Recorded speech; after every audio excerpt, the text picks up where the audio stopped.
Good evening, everyone. Thank you, Planck Center, for the opportunity to share a few words about my mentor, professor, I'm already going to get teary-eyed, advisor, and dear friend, Dr. Bey-Ling Sha. It was tough to decide which stories that I wanted to share tonight. The countless times we met over coffee for advice, the multiple times she invited me over to her office or even her home to write scholarship letters, or even the times where I had papers full of red or black pens with fatal flaws in my writing. Those were the days at San Diego State University, and as I was preparing this speech, I came across an article called The 10 Patterns of Success in PR, actually based on research provided from Bill Heyman and Dr. Bruce Berger, for whom this award is actually named after. I couldn't help but think about my relationship with Dr. Sha. The first pattern states that PR success is an individual, organizational, and group achievement. As an individual, I'll never forget the first time I met Dr. Sha as a first-generation Filipino-American student. By the time I took her first class, I was so excited to meet what in my head was a PR celebrity. As an organization, I didn't know one student, educator, or PR professional in San Diego who didn't know her. And all her former students advised me that Dr. Sha knew everyone, so to be careful.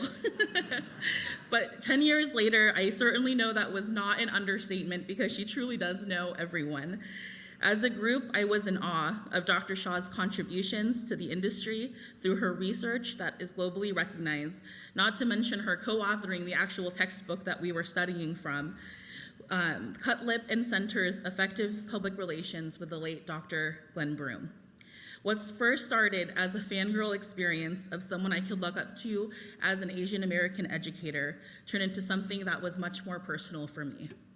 Little did I know that my involvement in PRSSA with Dr. Sha as my advisor would evolve into a once-in-a-lifetime opportunity that would forever change the trajectory of my life and my career. Which brings me to the last pattern of success in the article, which simply states, relationships, relationships, relationships is key to be successful in our industry. My junior year of college, my single mother suffered from a devastating stroke, which forced me to financially care for my younger brother and family. At the verge of dropping out of college, like many of my colleagues and, my cousins before me, and subsequently having to quit my role as a PRSSA National Conference co-director, I'll never forget Dr. Sha's response. She first recognized my cultural responsibility to my family and empathized with my situation.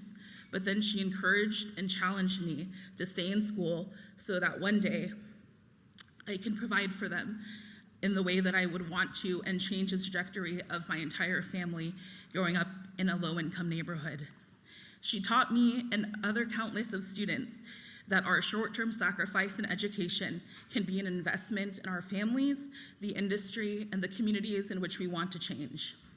I simply wouldn't be standing in front of you as a fellow educator and professor of public relations at the University of Nebraska-Lincoln, and now leading our own PRSSA national firm and mentoring PRSSA students without the direct relationship that I had with Dr. Sha.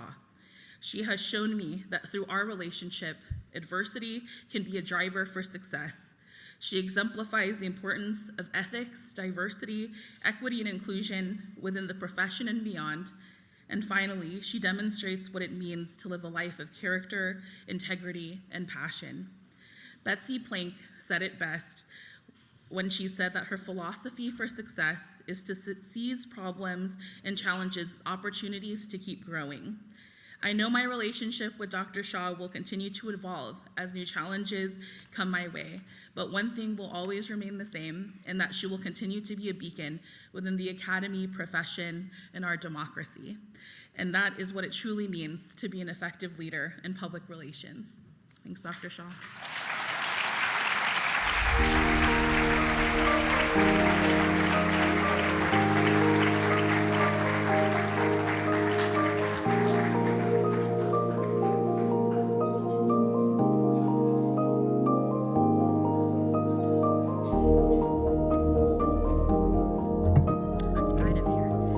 Thank you so so much, Gemelin, and I am obviously just so touched.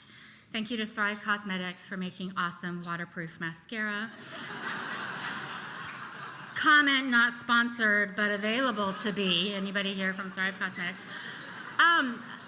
Y'all, I feel so honored to receive this award, especially because I respect very much its namesake, Dr. Bruce Berger.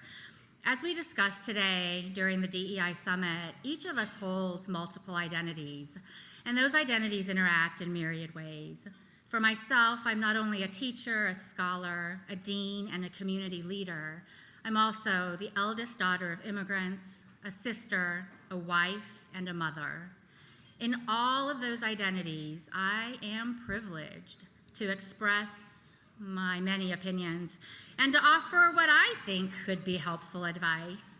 But really, nothing that I say or do is actually mentoring until someone else takes that input, reflects on it, considers how it might be relevant to themselves, and chooses to make use of it. In this way, really, I think it's the mentee who makes the mentor. So thank you, Gemelin, and thank you to everyone who made me a mentor. And thanks also to everyone who has offered me their own advice over the years and waited really patiently for me to figure out how to make use of it. Thank you to Dr. Juan Carlos Molleda and to Pat Ford for nominating me, to the Planck Center for selecting me, to my fellow awardees for making me look amazing by association, and to Shelley Spector for being here as a surprise to me. Last, I want to say thank you to my elder son, Luke Eshelman. Stand up so people can see you.